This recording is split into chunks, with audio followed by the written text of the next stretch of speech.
Before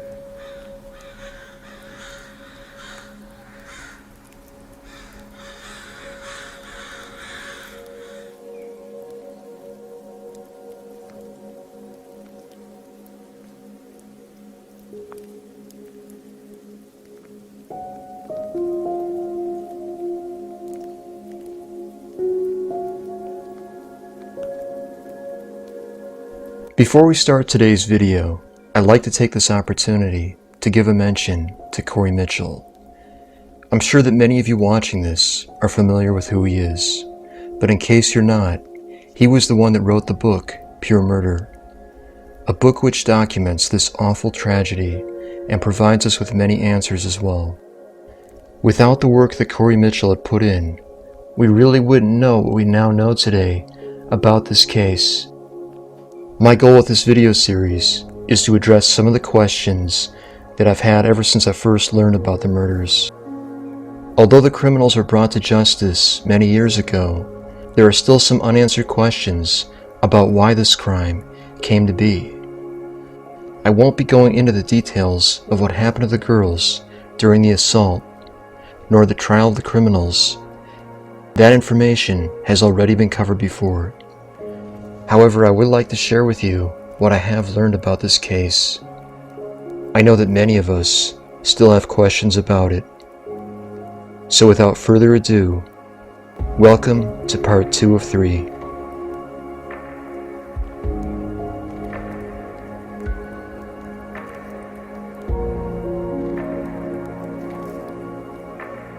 The time is now 11:15 on the evening of June 24th, 1993. And the girls have reached the Clearbrook apartment complex on West 34th Street. They have about a mile to go before they reach Elizabeth Pena's home, and at this point, the girls have a couple of different options available to them for reaching their destination. The first is to continue down West 34th Street until they reach the intersection of TC Jester Boulevard, which they'll take north until they come up to Lamont Lane. The second is to take the back way through the park. We already know the direction that the girls would ultimately take, so let's just assume for the sake of argument that they had continued along West 34th Street and had taken it north up to TC Jester Boulevard.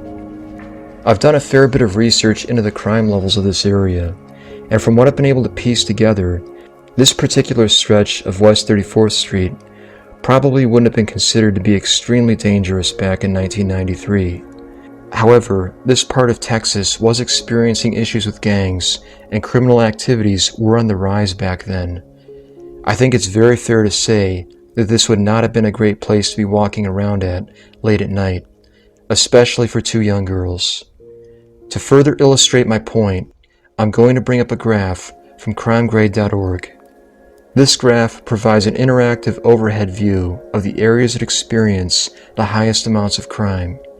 The green areas are the safest, and the red areas are the most dangerous. We can see right away that this park carries with it a much higher level of crime than the neighborhoods on the other side of the road. Now as we approach the corner of TC Jester Boulevard, we can immediately see that there's not a lot in the way of streetlights in this particular area. I would imagine that this stretch of road north of the taco stand would be quite dark late at night. In fact, it almost looks like a country road. We're going to head up a little bit further, and we've now reached a bridge. If you look off in the distance, the fenced area that you see is actually the back of the Clearbrook apartment complex, now known as the Montebello Apartments. The girls would have started their journey from back here by slipping through a gap in the fence. According to Pure Murder, the fence actually had barbed wire at the top back in 1993. Yet another important reference to the amount of crime that was in the area back then. Now as we proceed up ahead, we'll notice that the sidewalk on the left side of the road is going to turn into a bike trail. This trail is known as the White Oak Bayou, and it eventually leads us into the park, but not before we first hit the railroad tracks. And these tracks are actually quite important because they're one of the only ways out of this part of the park.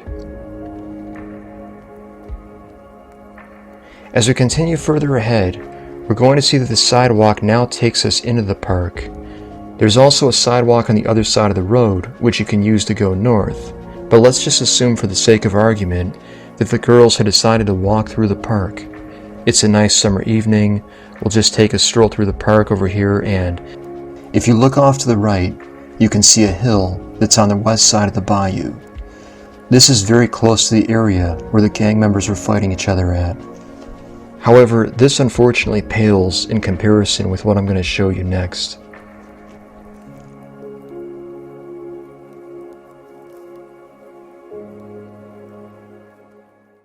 We're now going to explore the alternative shortcut that the girls had decided to take through the park.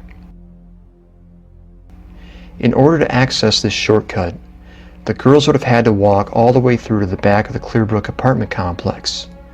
Once they reached the fence, they would have had to pull back a loose board, which would have allowed them access to the grassy area behind the apartments. There are no park lights in this stretch between the back of the apartments and the railroad tracks, nor would there have been any lights along the pathway ahead. This means that the girls would have had to navigate this path completely in the dark. Remember again, it's a moonless night and they don't have any flashlights with them. Now as we take a look at the surrounding terrain, we can immediately see that this area is much rougher looking than the pathway along Jester Boulevard. The grass here is very long, and there's a lot of gang graffiti as well. Another concerning element to walking along this path is the amount of overgrowth from the nearby trees. This would have made it very difficult to be sure of your surroundings as you're walking along the path. The potential for a predator to be lurking in the nearby forest, or perhaps even under the bridge, is another thing that you would have to consider. How easy would it be to get away quickly if you needed to? In my opinion, not very. This path is filled with blind spots where you can't be sure of your surroundings until you ascend into them. Even the bayou in the middle of the park provides another obstacle. The final stretch of this path involves walking up a blind hill. Off to the right, there's an area of open space that can't be easily observed until you've ascended the hill. And then beyond that is the White Oak Bayou, which you can take out of the park. I won't sugarcoat this when I say that it made me absolutely sick to my stomach when I first saw this bridge and pictured the girls walking across here late at night. Why would Elizabeth and Jennifer feel comfortable going this way? It's been a question that's always bothered me ever since I first learned about this case. And then I did some more research and I came across something very interesting. According to what's been reported, it was Jennifer Ertman that wanted to go this way and not Elizabeth Pena. Elizabeth actually lived fairly close to the park. However, Jennifer lived about 5 or 6 miles away from here. So you have to ask yourself, how is it possible that she would have the knowledge of the shortcut? She didn't live within easy walking distance of this park, yet she felt comfortable enough to suggest that they go this way back to Elizabeth's house. She even knew about the loose fence at the Clearbrook apartment complex. This indicates to me that Jennifer and Elizabeth must have taken this exact pathway many times. Why else would they have felt so comfortable with taking it late at night? It also stands to reason that both of the girls would have been very knowledgeable of the terrain along the pathway, and that the lack of visibility would not have presented a significant problem to either one of them. We also have to take into consideration that Jennifer Ertman had a curfew, and she hadn't told her parents that she was planning to spend the night at Elizabeth's house. Another thing that must be considered is the time in which the girls entered the park. The court records showed that the girls were attacked by the gang at roughly 11:30, at which point they were roughly a mile away from Elizabeth's house. Even if the gang hadn't been there, they still could not have made this curfew. Now this is a very interesting situation in which the girls know that they can't make the curfew, and yet they still choose to go into the park. Clearly their reason for going this way was not because of the curfew. So then, why would they choose to go through the park? Why didn't their parents offer to give them a ride home? Why didn't the girls call their parents to get a ride back? Why were the parents comfortable with letting them walk back? In the next part, we'll be discussing the aftermath of what happened the following day, the timeline for when the police were brought in, and the reason why I believe there's a lot more to this case than was originally reported. I look forward to sharing that information with you in part 3. I will see you at the next one.